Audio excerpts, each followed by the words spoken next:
Hello friends, बघू शकता माझ्याकडे तवा किती किटलेला आहे। हा असा पूर्णपणे पोळ्या टाकून टाकून किंवा चपात्याला आपण तेल लावतो किंवा तूप लावतो, तर त्यामुळे हा तवा पूर्ण किटून जातो। तर चला आपण बघूया ह्या तव्याला कसे साफ करायचे। तवामध्ये टाकलेला आहे मी थोडं याला आधी मी गरम केलेला आहे, मग त्यामध्ये टाकलेला आहे निरमा आणि वरून पिळून टाकत आहे मी लिंबू।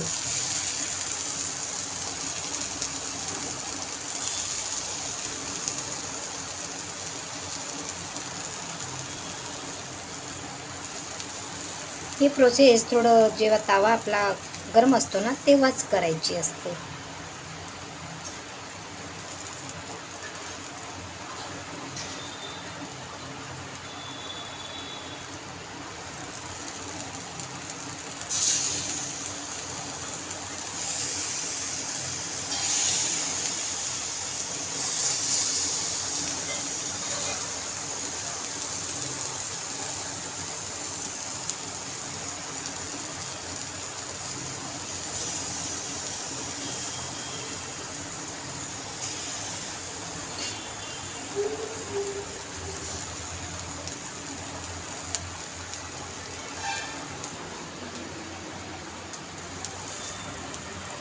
आपल्याला वाटत असेल की हा जो पिकलेला तवा आहे हा म्हणजे क्लीन कसा काय झाला, पण हा निंबू आणि नुसतं निरम्याने हा साफ झालेला नाही, तर याला मी 15 ते 20 मिनटं गॅसवरती कमी आचेवर ठेवलेला आहे।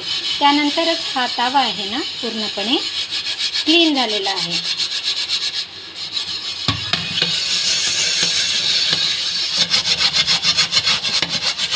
बघू शकता आधी किती किटलेला होता हा तवा।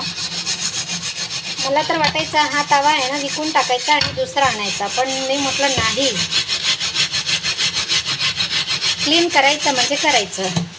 तर बघू शकता हा किती क्लीन झालेला आहे। तर पण नुसतं लिंबू आणि निरम्याने हा साफ होत नाही, तर याला कम आचेवरती, हा जो जास्त पिकलेला असतो ना याला कम आचेवरती कमीत कमी 15 ते 20 मिनिट आपल्याला ठेवावं लागतं, तेव्हा ते वाफ बनून किंवा एखाद्या चम्मचद्वारे खोरून वगैरे हे निघतं।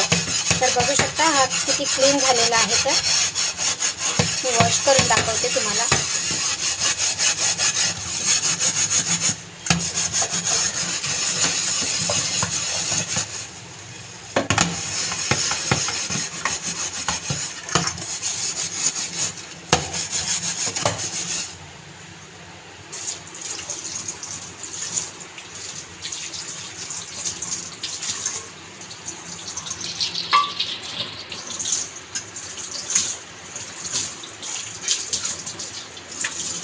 बघू शकता हा क्लीन झालेला तवा किती छान दिसत आहे ना।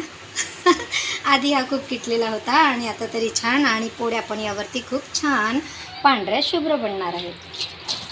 तर thank you so much watching for this video. Thank you, like करा, शेअर करा आणि चॅनलला नवीन असाल तर सबस्क्राईब करा। थँक्यू।